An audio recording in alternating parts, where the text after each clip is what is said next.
So I think I would be. I don't know if I think you kind of answered it, but I think it wouldn't be complete if I didn't ask you with your pieces about the long necks and the. So I think just because I think I have to. I feel like you answered it, but let me ask you, like, what inspired your style, that style? So it started with the elongation of the long bodies that I made in high school. And then I wanted to keep the elongation somehow because to me, it means standing tall, right? And being proud, right? Standing with confidence and emphasizing that. Because I was a little extra in college, like emphasizing it. So that's what they mean for me. And it could be different meanings for other people. I think that, when people look at art, you see what it's about and it's about something about you, essentially, which is fine. But for me, it's about being confident, standing proud. I think in other cultures in Africa, it's they say that they elongate their necks to be closer to God. And I was like, that's so interesting. So yeah, that's why my necks are long. When I kind of kept it, I enjoy the long necks. And I think now that right now I'm making sculptures in kind of a different way. Very slight difference that I don't think people will notice. I notice, but I used to make my shoulders of my sculptures cut off here. And this is like a recent thing I changed in the last year. And that cutoff is supposed to mimic like classical busts in museums, because obviously I wanted my work to be in museums for people to see us in museums in that same kind of way.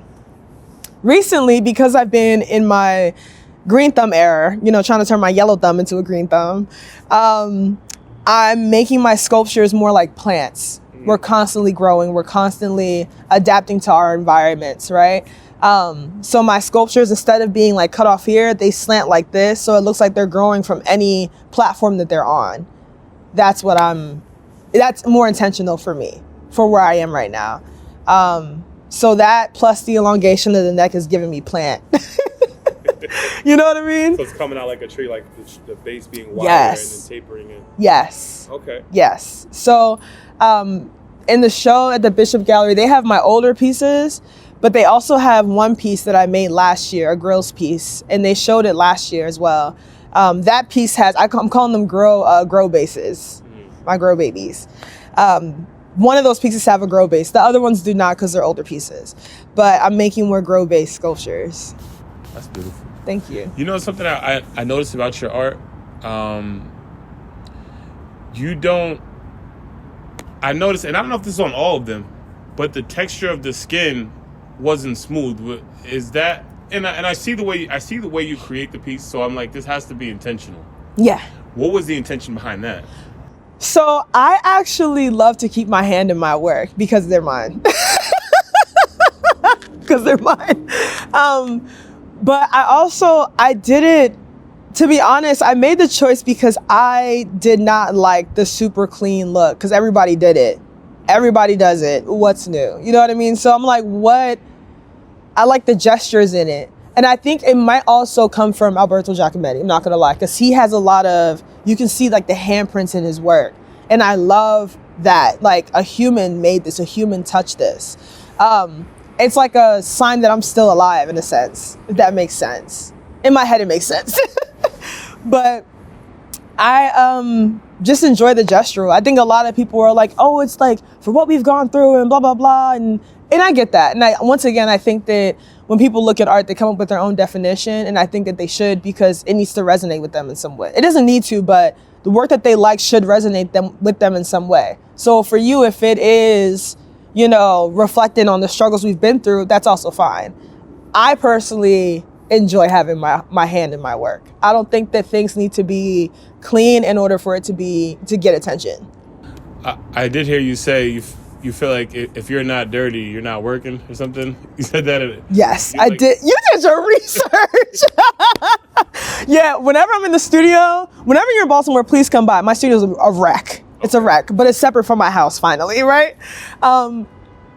If I'm not dirty, I'm not working. Okay. I'm not doing it. That's why I wear because I'm ready to go. I'm ready. I go in the studio right now. Okay.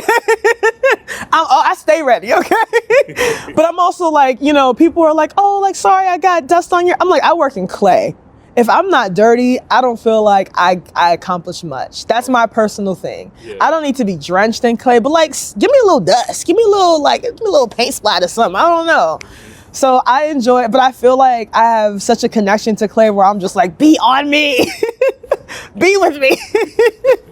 I love clay. I love clay. The other thing I wanted to ask you about your pieces is the eyes. Yeah. 'Cause I'm pretty sure you could leave the eyes in. Is there a reason why you don't have eyes in the sculptures? I'm gonna be honest. It's 'cause I felt like it.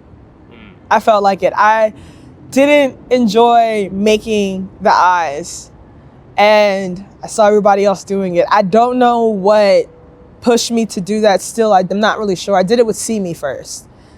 And See Me had a lot of firsts, okay? That was my first larger piece. He was my first cold surface piece. I used charcoal to cover him, paint and charcoal to cover him. See Me is the one that the classmates didn't like? Yeah, that's the girls piece.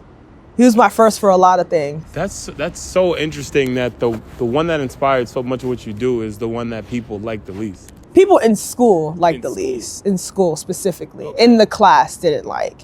But people outside of school love the piece. I love the piece. He's retired now, but I love the piece. So he's in my personal collection. He will not be shown anymore unless it's like my retrospective or something, but he's retired. He needs to rest. They all got their own personalities. I'm a little crazy. It's fine. What was your question? The eyes. Yeah. So with See Me, I don't know what it was. I just didn't. I think I put the eyes in and I didn't like it. I just didn't feel connected. I think that leaving the eyes empty kind of left me room to connect with him a little bit more. It's so funny because with See Me, this part of his face is actually Tyler Ballin. Do you know Tyler Ballin? No, I don't. He's a painter. We went to Micah together, and I used his face as a reference. This is when I was using references. So people don't know that that's actually his face. But he knows. He knows. Yeah, he knows. So, but yeah, I started it with that sculpture, and I just kind of kept doing it. And I was like, I kind of like this. And now I teach people how to do it. How to not have eyeballs in their sculptures now.